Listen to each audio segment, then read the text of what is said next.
Mitos de la humanidad.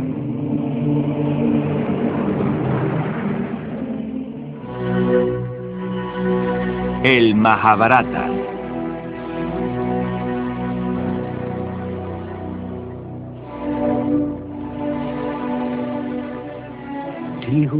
Aquel que piensa que puede matar y aquel que piensa que puede ser matado se equivoca. El deseo enturbia la sabiduría. Es el eterno enemigo del sabio. Ningún arma puede perforar la vida que hay en ti. Ningún fuego puede quemarla.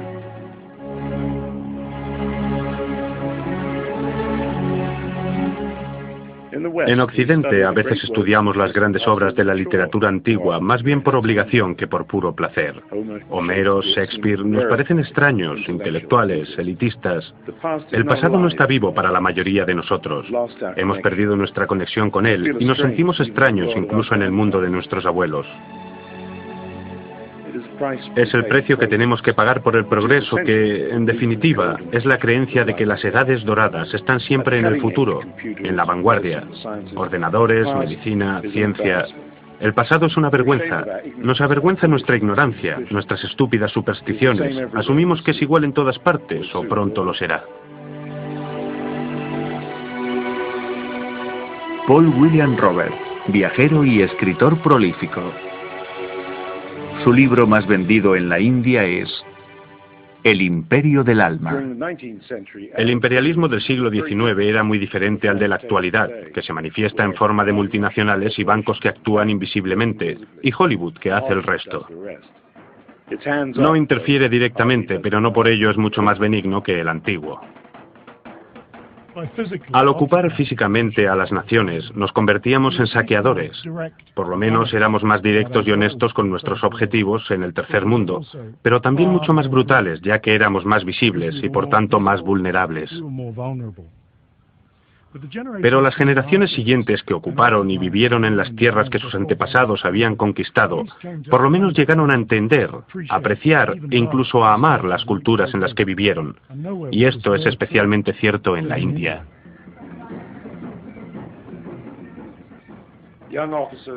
A los jóvenes oficiales o los funcionarios que llegaban por primera vez a sus nuevas casas entre hojas de palmeras y campos de arroz, o en el calor y el polvo de un acantonamiento del desierto, solían aconsejarles algún viejo sirviente indio bien intencionado de que si querían entender la verdad, la esencia del lugar y sus gentes, debían leer simplemente un libro, el Mahabharata, la epopeya más antigua del mundo, con mucho, y con sus 90.000 versos, el gran poema épico más largo del mundo, superando a la Biblia y a todas las obras de Shakespeare juntas.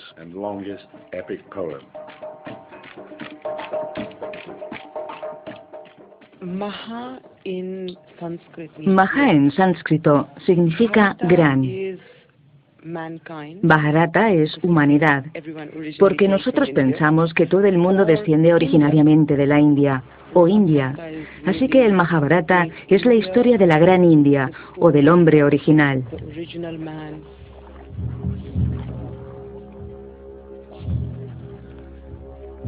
La Gran India cuenta la historia de dos grupos de primos.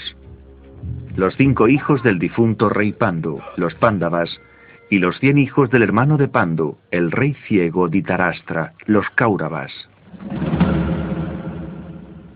Y de su enfrentamiento y lucha final por la posesión de la tierra. Los Kauravas tuvieron un nacimiento grotesco y diabólico. Los Pándavas, en cambio, fueron engendrados por dioses, y a lo largo de la historia reciben la ayuda de deidades y profetas, incluido Vyasa, el autor del poema. ¿De qué trata tu poema? Trata de ti. ¿De mí? Sí. Es la historia de tu raza, cómo nacieron tus antepasados, cómo maduraron, cómo estalló una gran guerra. Es la historia poética de la humanidad. Y si la escuchas atentamente, al final serás una persona diferente. Duryodhana y todos sus hermanos quieren matarnos. Los dos grupos de primos se crían juntos, pero desde el principio el comportamiento de los Kauravas hacia los Pándavas es feroz.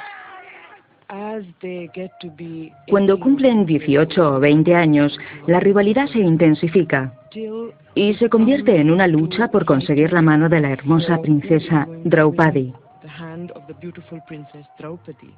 Uno de los hermanos Pandavas, Arjuna, logra su mano en una lucha justa. Pero la madre de ellos, ignorando esto, les dice: compartidla entre los 5. Draupadi se convierte en la esposa de los 5 hermanos Pandava. La desposaremos los 5.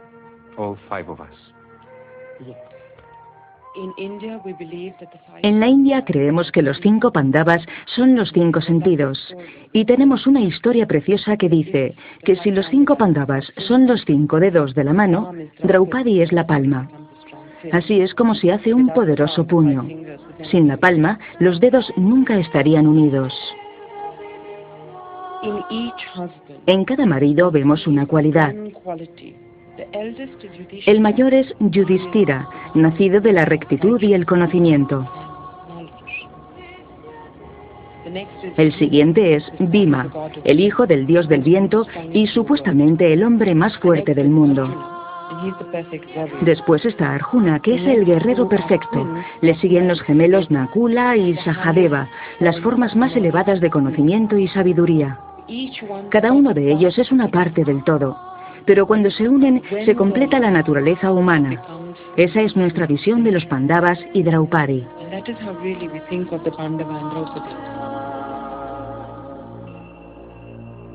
El Mahabharata no es simplemente una epopeya sobre una era, es un poema que se escribió en esa era. Los estudiosos indios lo sitúan miles y miles de años antes del inicio de la historia documentada. Sin embargo, esta noción ha suscitado el desdén de las academias occidentales, que se muestran reacias a conceder una fecha anterior al año 1000 a.C., con lo que convenientemente sería posterior a la Ilíada y la Odisea homéricas. De cualquier modo, lo que la convierte en una obra única de la literatura universal es que, al contrario de lo que sucede, digamos, con la Ilíada o la Odisea, todavía en la actualidad siguen disfrutando de ellas cientos de millones de personas de todas las extracciones sociales, muchas analfabetas. Algunos lo leerán, otros verán algún tipo de adaptación representada con canciones y danzas tradicionales, otros lo verán en dibujos animados. Sin embargo, el récord de audiencia lo obtuvo una serie reciente de televisión. Todos los viernes por la noche la India se paralizaba totalmente y el episodio semanal se discutía al día siguiente con tanta pasión como la provocada por cualquier culebrón de máxima audiencia. Si nosotros hoy nos sentimos totalmente ajenos al mundo de nuestros abuelos, desconectados de nuestro pasado, un hindú del año 2000 a.C. reconocerá perfectamente muchos aspectos de la vida de la India actual.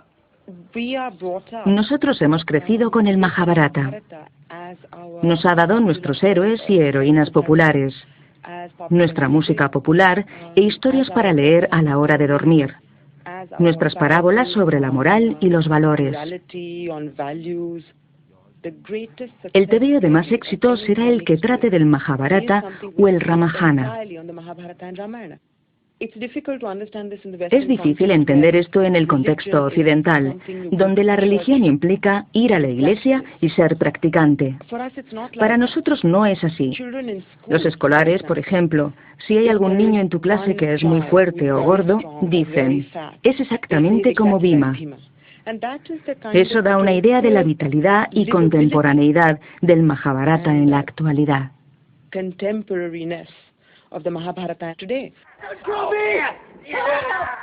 ¿Pero un Bhima interpretado por un actor africano? Cuando fuimos a la India vimos muy claramente que no habría nada peor que copiar y hacer una reproducción falsa de lo que haría un indio, hecha por gente que no es india. En consecuencia, el director Peter Brook filmó un Mahabharata con actores de todas partes del mundo, con lo que logró que la epopeya fuera más asequible a todos los públicos. En todas las conversaciones que tuve con Peter, a menudo le preguntaba por qué trabajaba con un grupo internacional.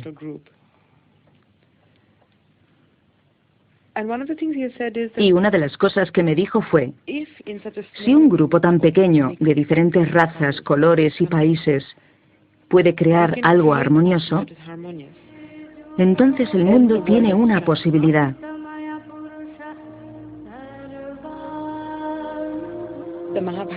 El Mahabharata trasciende todo. Trasciende el tiempo, el color, las razas, el lenguaje. Trata de los mismos temas que han preocupado al hombre a lo largo de milenios. But I want to be discontented, dissatisfied. La malicia de los Kauravas y su cabecilla, Duryodhana, llegan a un punto crítico cuando se aprovechan del hermano mayor de los Pándavas, Yudhishthira, que ahora gobierna sobre el territorio. Yudhishthira es un hombre muy virtuoso, pero tiene una debilidad, el juego. Y se pone a jugar sabiendo que probablemente los dados estén trucados. Día tras día va perdiendo todas sus posesiones. Hasta que finalmente no le queda nada más que su familia.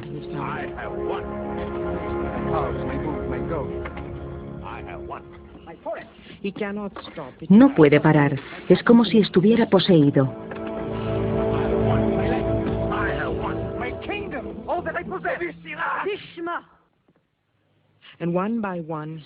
Juega y va perdiendo a sus hermanos uno a uno, y finalmente se pierde a sí mismo.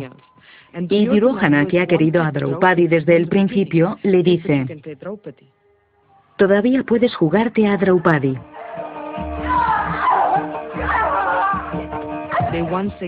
Vuelven a jugar y vuelve a perder. Los exilian a algún lugar de la selva donde nadie los pueda encontrar durante 12 años. Los Pándavas cumplen su parte del trato, pero su adversario, Duryodhana, no está dispuesto a devolver ni una mínima parte de su reino cuando regresan del exilio. Ni siquiera cuando el amigo de los Pándavas, el dios Krishna, intercede por ellos.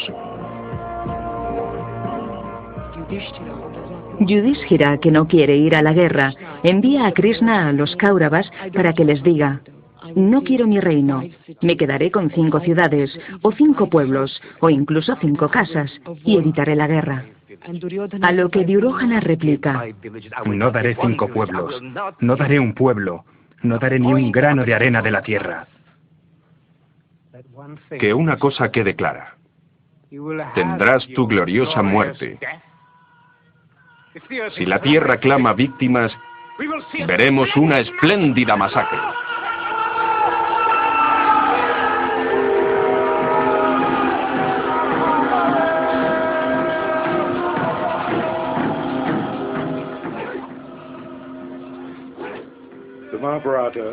El Mahabharata es la historia de la guerra, de una guerra capital en un momento capital. El libro indio más antiguo, el de los sagrados Vedas, divide la vida en ciclos de tiempos astronómicos llamados yugas, que determinan el verdadero carácter de cada ciclo. Simplificando, estos ciclos son 4 y duran cada uno 28.000 años, durante los cuales hay un progresivo declive en los valores hasta la corrupción. Entonces el mundo es destruido para ser creado una y otra vez.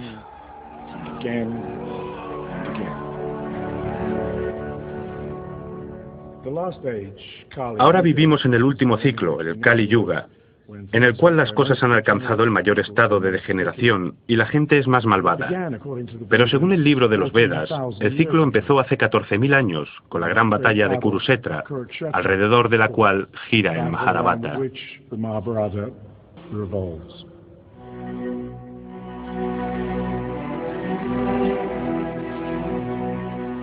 ¿Existió alguna vez esa era o esa batalla?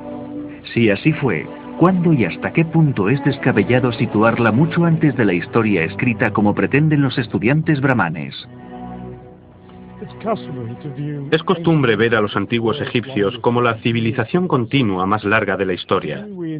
Es una visión que hemos heredado de los griegos y los romanos, que en realidad conocían muy poco del mundo que había más allá del Mediterráneo.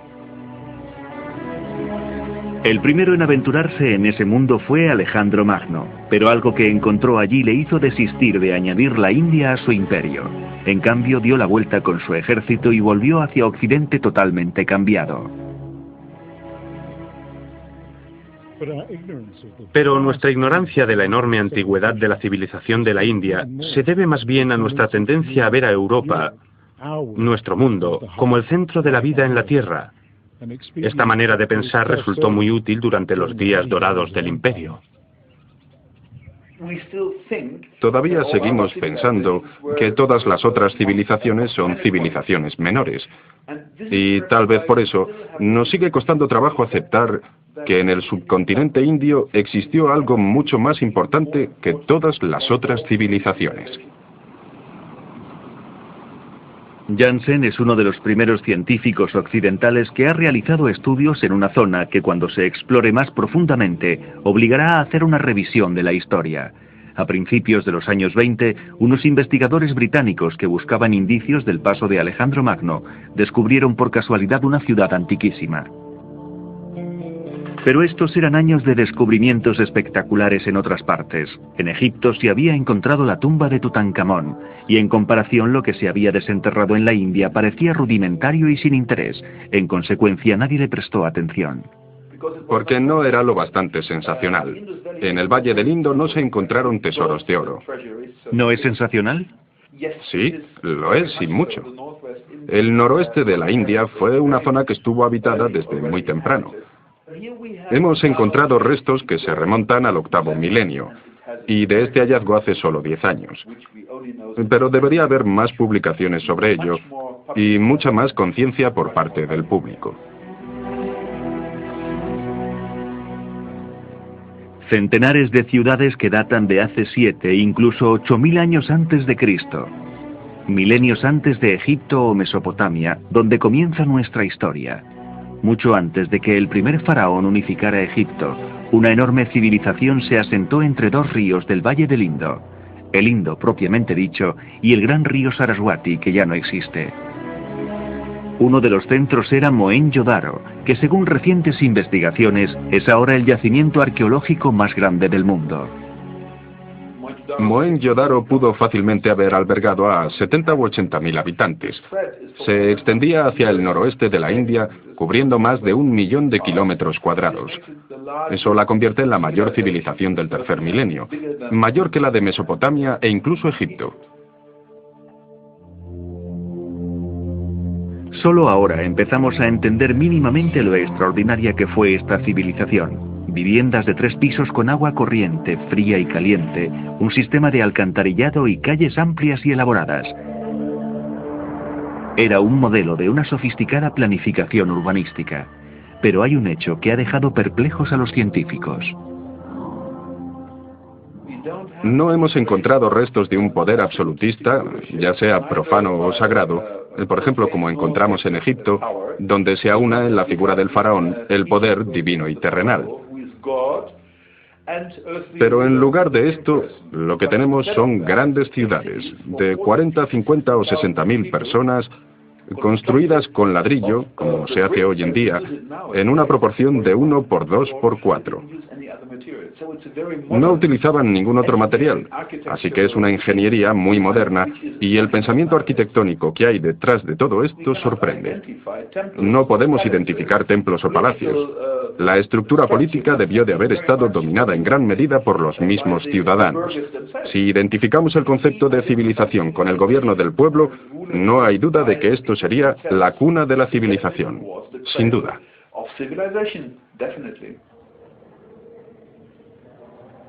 Cuando el dominio británico tocaba a su fin, se hallaron indicios de que esta civilización única e ignota de la India pudo haberse extinguido súbitamente alrededor del año 1500 a.C. El descubrimiento de docenas de esqueletos apilados unos encima de otros llevó a este hombre, Sir Mortimer Wheeler, a pensar que una masacre había terminado con la ciudad de Mohenjo-Daro y que toda la civilización del Valle del Indo había sucumbido violentamente a manos de una raza invasora y superior, los arios. Wheeler era un general británico que había sido destinado a la India para dirigir el servicio arqueológico. Tal vez sus orígenes militares le llevaran a concluir que los arios, un pueblo de piel blanca venidos de Occidente con caballos y carros, habían destruido la civilización del Valle del Indo tan completamente que, citando textualmente, no dejaron nada salvo el nombre.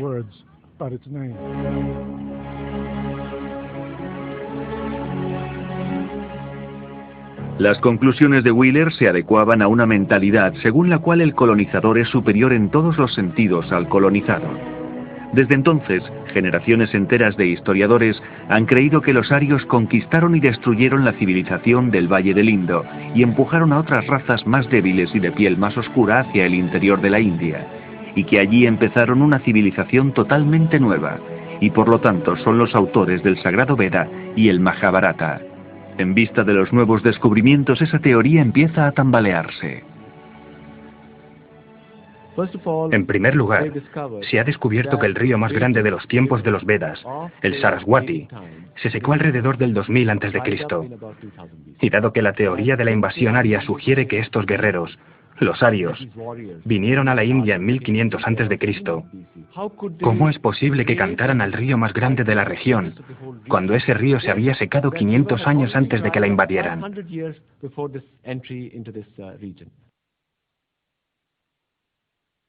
Tampoco los esqueletos del Mohenjo-Daro aportan prueba alguna. Si esto hubiera sido una masacre con una posterior ocupación por parte de un pueblo extranjero, habría restos humanos en los estratos superiores del yacimiento, porque después de la ocupación, la ciudad habría sido abandonada y también habría simultáneamente indicios de la cultura extranjera, es decir, los destructores. Pero no hay indicios arqueológicos de ese tipo. Ninguno. No fue el choque de la invasión, sino el cambio climático lo que acabó con el esplendor de las ciudades del Valle del Indo. El gran río Saraswati se secó. La desertización obligó a las gentes a emigrar al interior de la India. Solo siglos más tarde llegaron los pueblos arios, que gradualmente se fueron mezclando con la población. Mohenjo-Daro fue abandonada después de unas inundaciones. Estas dunas de arena fueron en tiempos el cauce del gran río Saraswati. El epicentro de la India se trasladó al este, en el poderoso río Ganges.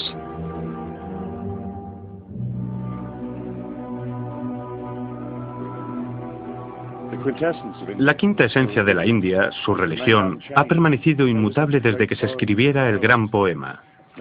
Ningún invasor o colonizador logró jamás acabar con ella, es más, muchos, como los invasores arios del norte, sucumbieron a su magia, fueron absorbidos por sus grandes enigmas. Los judíos llevan en la India desde los tiempos del rey Salomón. La India se distingue por ser el único país del mundo en donde no han sido nunca perseguidos. Prácticamente todos los credos religiosos del mundo encuentran aquí representación, y frecuentemente, como en el caso del Islam, muy numerosa. Los cristianos se cuentan por millones. Del hinduismo han surgido movimientos reformistas como el budismo, que acabó siendo una de las religiones más importantes por derecho propio.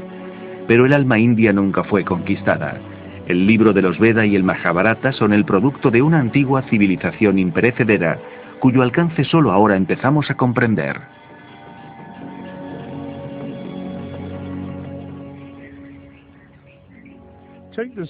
Vean este sello. Se encontró en Mohenjo-Daro y data de mucho antes de que los arios invadieran y destruyeran la civilización del Valle del Indo. Nos muestra una figura sentada en la clásica postura de meditación del loto. Es una prueba simple, pero concluyente de lo antiquísima que es la búsqueda imperecedera de la India de la espiritualidad.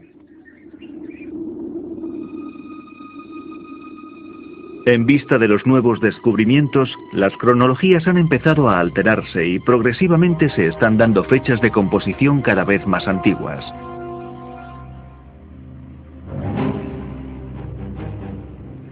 Cada vez existen menos razones para no creer en la cronología tradicional, que sitúa la composición del Mahabharata en un pasado mucho más remoto, lo cual, después de todo, es el sentir del pueblo cuya historia se narra en el poema.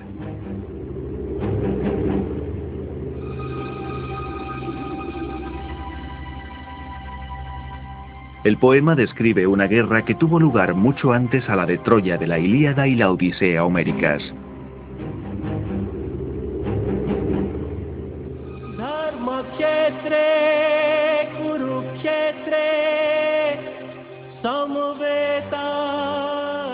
El conflicto entre Pándavas y Kauravas puede parecer un tema muy simple, pero su fascinación reside en el hecho de que todos los intereses individuales, conflictos personales y dudas éticas que surgen pueden compararse al desmoronamiento de una familia o a la desintegración moral de un hombre. Por encima de todo, la épica formula las bases de la filosofía religiosa y del pensamiento indio. Prácticamente al mismo tiempo que se creaba el núcleo del Mahabharata, se desarrollaba el hinduismo como una forma de filosofía. De manera que en algún momento el relato y la religión, la filosofía y la historia moral acabaron mezclándose en una sola historia.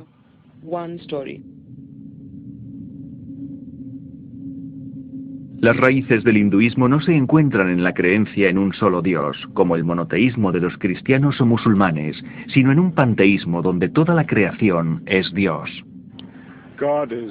Dios no solo está en todo y en todos, literalmente lo es todo. Porque, como pregunta el Mahabharata, ¿va a ser distinta en esencia una gota de lluvia del vasto océano en el que cae y se desvanece?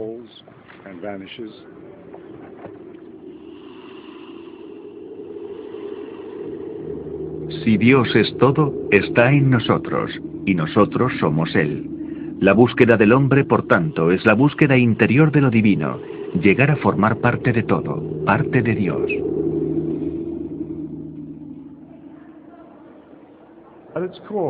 En el fondo, en Occidente llamaríamos a esto filosofía más que religión. Y de esta filosofía, demasiado austera y de difícil comprensión para la mayoría, nació la pasmosa diversidad de hinduismos, en los que hay un número estimado de 36 millones de dioses y diosas.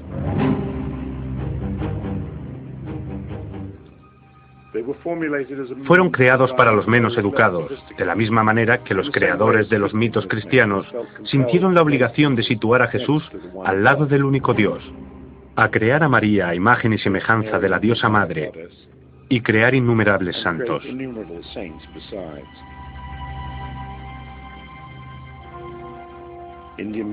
La mitología india es como un espejo que refleja el deseo de los corazones de todos los que se miran en él.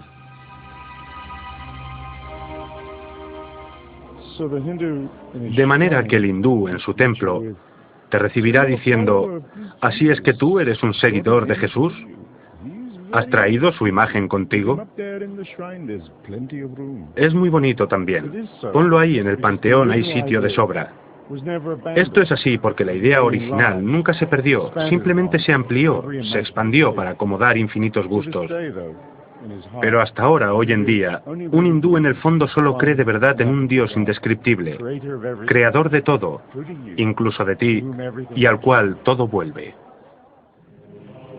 No es el Padre de los cristianos que está en el cielo, sino en nuestro interior, en todas partes, en todas las cosas. A veces se le conoce como Paratman. Atman significa el alma individual. Param significa supremo, es decir, el alma suprema.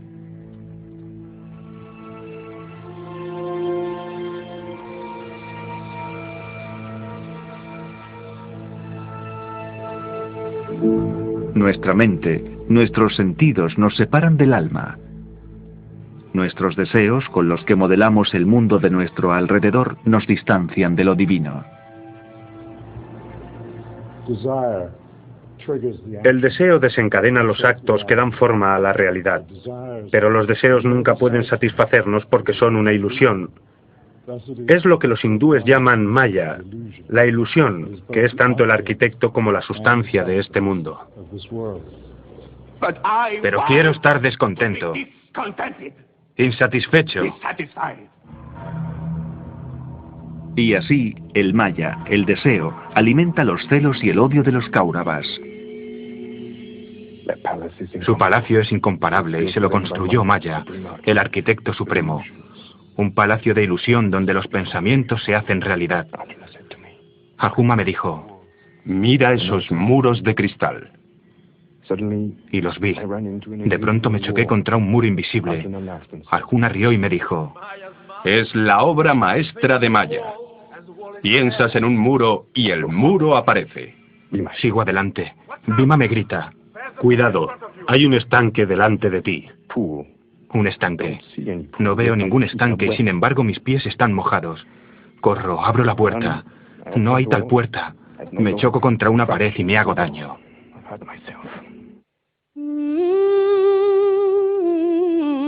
La persecución de lo que deseamos, todo lo que hacemos cuando vamos en pos de esa ilusión, hace que el alma esté constantemente renaciendo, vida tras vida. Una gran rueda que pone en movimiento un ciclo eterno de nacimiento, muerte y resurrección sin fin.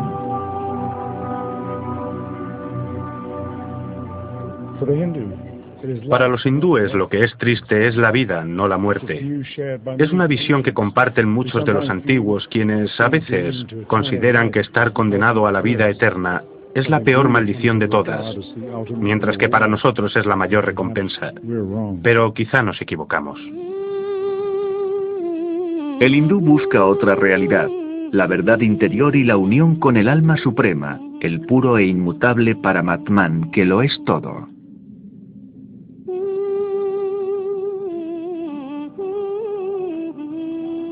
En un plano sencillo, Paramatman se convierte en una trinidad en la que el alma suprema se transforma en Brahman, que se asemeja al Dios Padre.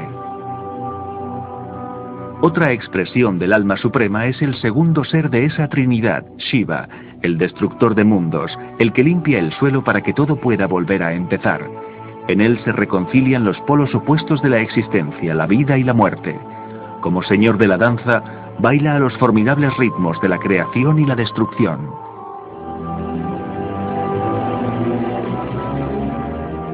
Una tercera expresión del alma suprema es Vishnu, el creador y preservador de mundos que a lo largo de las edades se va encarnando en diferentes formas en la tierra para asistirnos en nuestro camino. Para muchos, una de esas encarnaciones fue Buda. En el Mahabharata, el dios Vishnu baja a la tierra como Krishna, el auriga y amigo de los Pándavas, cuando deben afrontar la guerra y el horror de la matanza de su familia y amigos. Arjuna es el comandante en jefe del ejército de los Pandavas y Krishna es el auriga.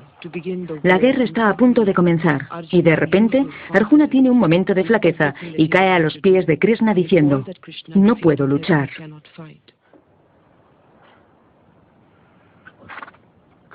Krishna, me fallan las piernas. Tengo seca la boca. Me tiembla todo el cuerpo. Mi arco se me escurre de las manos. Tíos, primos, sobrinos. Drona, mi maestro, están todos allí. No puedo provocar la muerte de mi propia familia. Y aquí es cuando Krishna se vuelve a él y le dice unas palabras que se han convertido en el Bhagavad Gita, el canto de Krishna. El Bhagavad Gita, el consejo de Krishna a Arjuna, el jefe de los guerreros, la víspera de la batalla, no solo constituye la parte central de la epopeya, sino también el verdadero núcleo del pensamiento de la India, y tan sagrado para los hindúes como el Nuevo Testamento para los cristianos.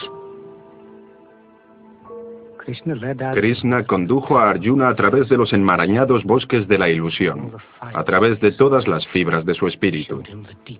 Le enseñó los mecanismos más profundos de su ser y el verdadero campo de batalla, aquel en el que no necesitas ni guerreros ni flechas, aquel en el que cada hombre debe luchar solo.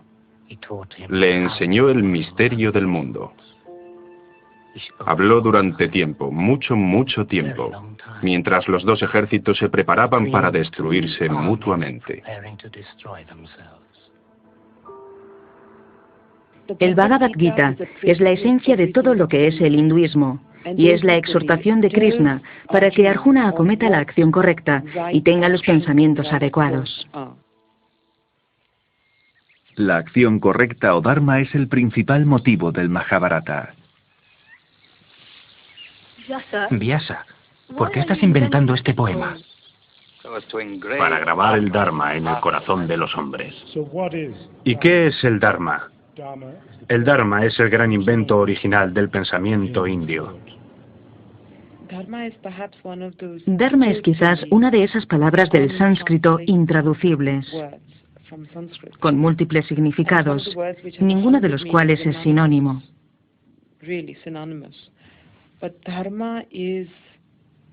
Dharma es al mismo tiempo virtud, deber, el camino correcto, la acción apropiada, aquello que una persona debe hacer en un momento dado. ¿Qué está haciendo Krishna? Le está diciendo a Arjuna que la victoria y la derrota son lo mismo. Él insta a que actúe, pero sin reflexionar en los frutos de su acto. Le está diciendo, despégate, lucha sin deseo.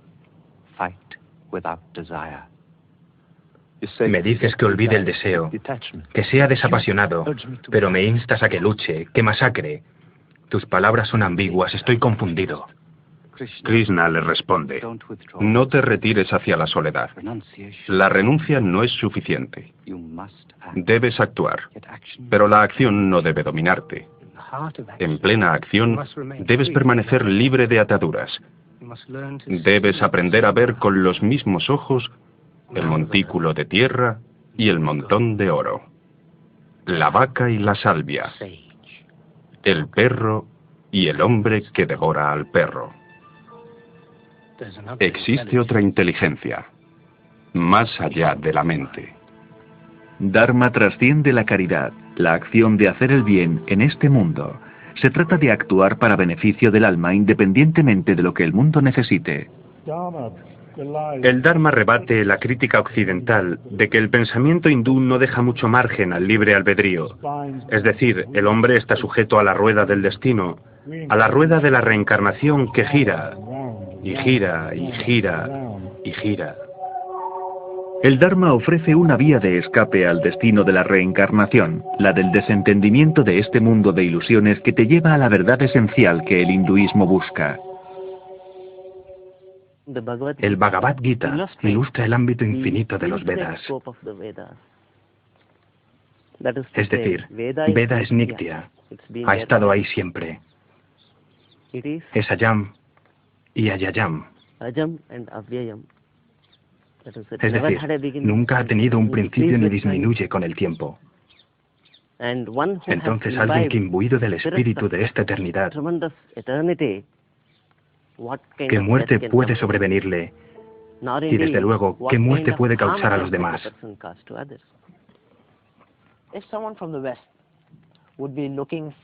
Si alguien de Occidente buscara la santidad de la que habla el Bhagavad Gita, ¿dónde tendría que buscar?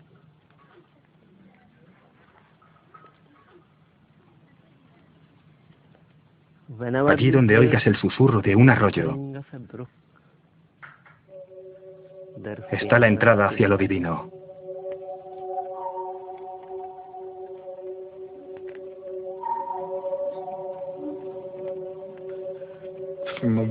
Desde un punto de vista occidental, es imposible entender que el sino, el destino y el libre albedrío pueden coexistir. En la mente occidental, si hay destino, no puede haber libre albedrío. Si hay libre albedrío, no puede haber destino. El Mahabharata elimina eso y te presenta algo muy diferente, que es que la libertad existe en una manera bastante distinta y consiste en que cada persona sea una misma o no lo sea.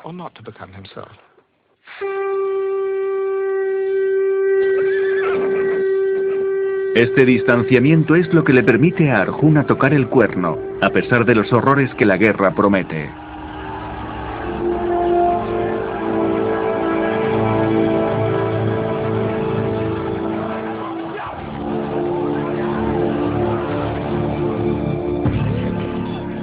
Los Pándavas acabarán venciendo, pero será una victoria que les preocupará profundamente.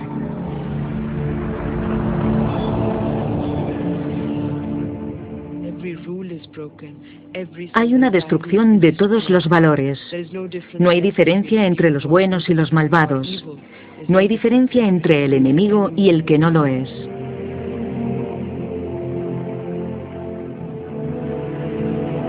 Nadie puede calmar la sensación de injusticia que invade a Yudhishthira, ahora rey.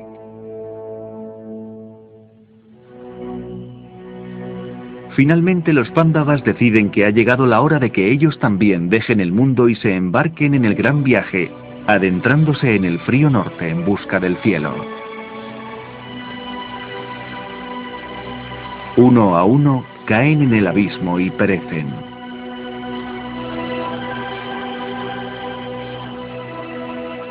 Hasta que solo queda Yudhishthira con un perro que le ha seguido fielmente durante todo el camino. ¿Quién ha llegado hasta aquí? ¿Quién eres tú? Soy Yudhishthira. Estoy buscando la puerta del paraíso. Has demostrado ser un buen rey. Abandona a este perro y entra. No puedo dejar a este perro. ¿Por qué? Me ha seguido todo el tiempo desde que dejé la ciudad. El paraíso no está abierto a perros. Déjale. ¿Abandonar a una criatura que me quiere, que está indefensa? No puedo.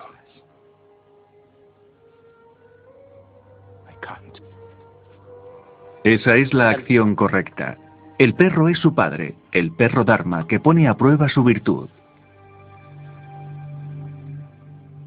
En el cielo le aguarda otra prueba a Yudhishthira al encontrar allí a sus enemigos, los Kauravas, los cuales se mofan de él.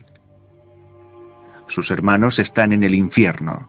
Entonces Yudhishthira decide que allí es donde quiere permanecer.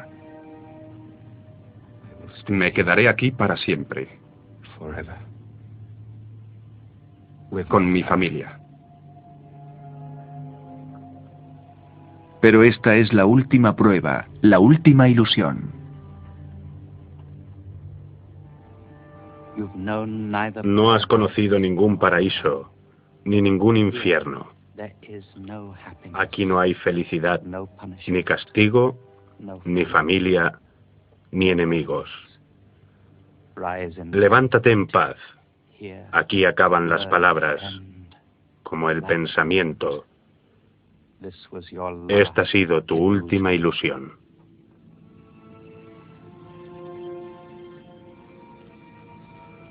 Así acaba el Mahabharata.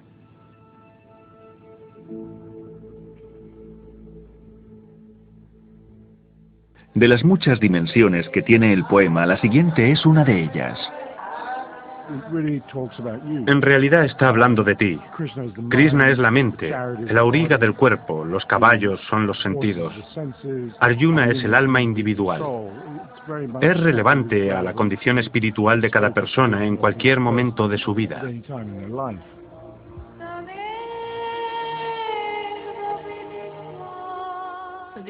Entonces mueren sin descendencia todos. Pero me has dicho que el poema cuenta la historia de mi raza. ¿He nacido de una raza muerta? Mira a esta mujer. Krishna le salvó la vida a esta niña porque su sangre es la sangre de Arjuna, su amigo. Pasarán los siglos y tú descenderás de esta mujer.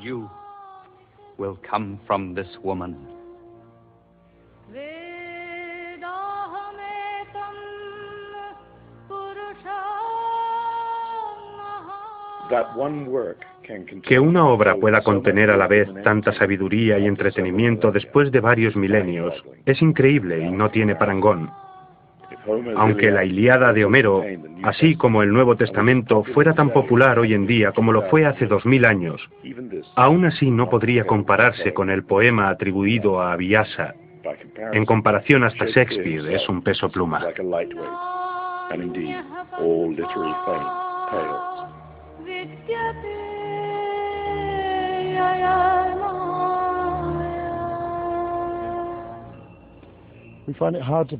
Nos resulta difícil creer que algo tan magnífico pueda ser el legado de una época anterior a la historia documentada.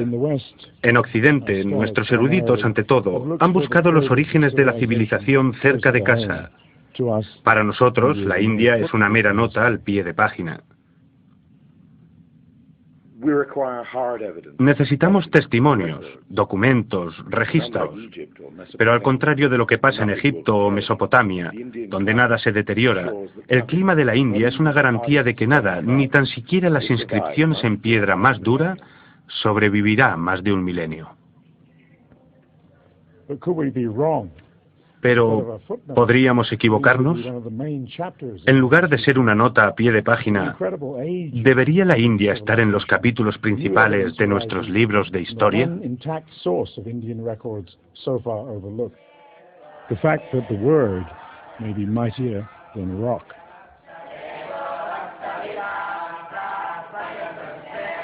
El poema pasó de generación en generación durante muchas eras antes de que fuera puesto por escrito.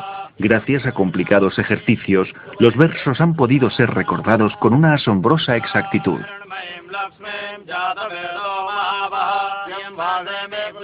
Por ejemplo, estas paradas en medio de la frase dan el relevo al siguiente, y así infinitamente hasta que se recuerda con precisión.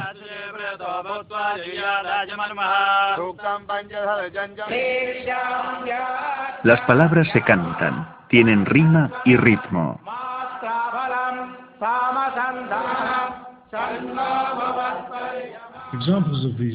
Ejemplos de reglas mnemotécnicas, es decir, reglas para ayudar a memorizar, están por todas partes.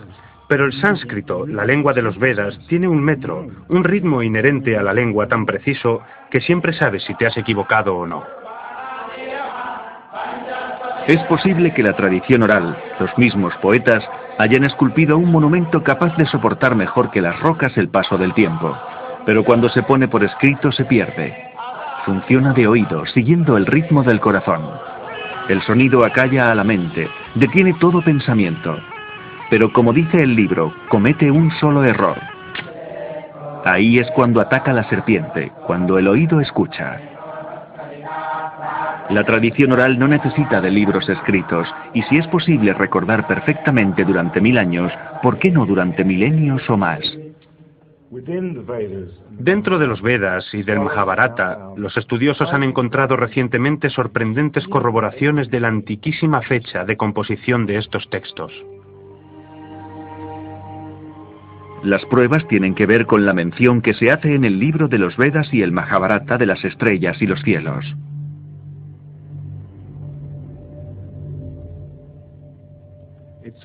Está comprobado que los rituales de los Vedas expresaban conocimientos de astronomía. Cuando se analiza este conocimiento, se llega a la conclusión de que la observación de los cielos era una tradición muy viva y desarrollada.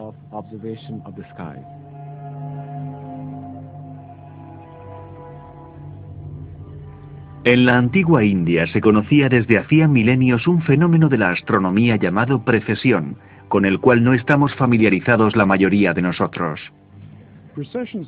La precesión no es tan difícil de explicar. ¿Recuerdan qué es esto? Es una peonza.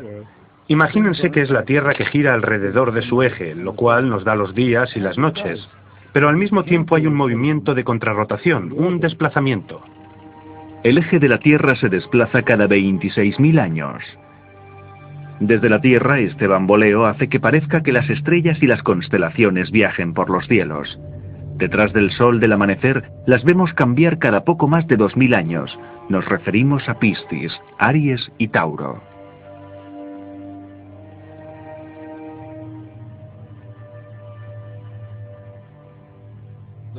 Con el ordenador podemos ver el firmamento del pasado. Siguiendo las referencias a posiciones de planetas, constelaciones y conjunciones, los científicos han podido calcular con exactitud la época en que se mencionaron dichos emplazamientos.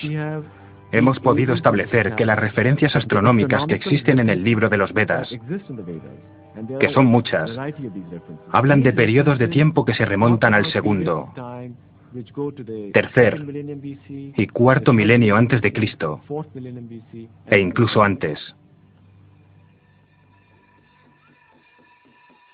Benares, la ciudad más antigua del mundo para los hindúes, quema a sus muertos a la manera tradicional, en los bancos del río sagrado Ganges, y enciende pequeñas luces por las almas de los difuntos.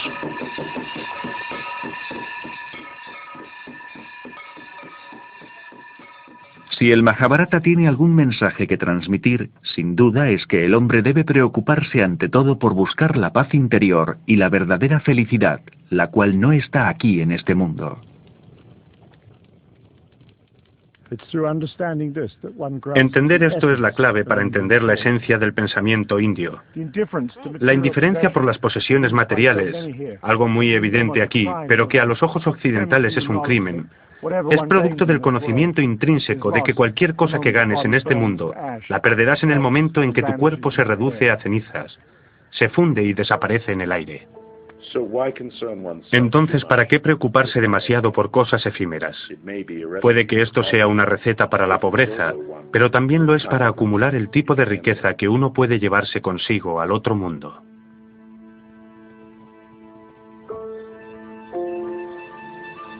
En eso también estriba la grandeza del Mahabharata. Le mostró el verdadero campo de batalla, aquel en el que cada hombre debía luchar solo. Debes aprender a ver con los mismos ojos el montículo de tierra y el montón de oro, la vaca y la salvia. Existe otra inteligencia más allá de la mente.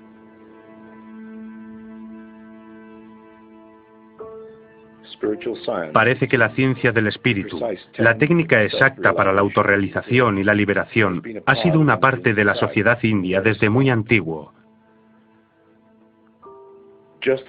Como les dijeron a esos nuevos soldados y funcionarios del imperio, quien entienda esto, entenderá a la India. Y aquellos que no consigan entenderlo, nunca entenderán nada de ella.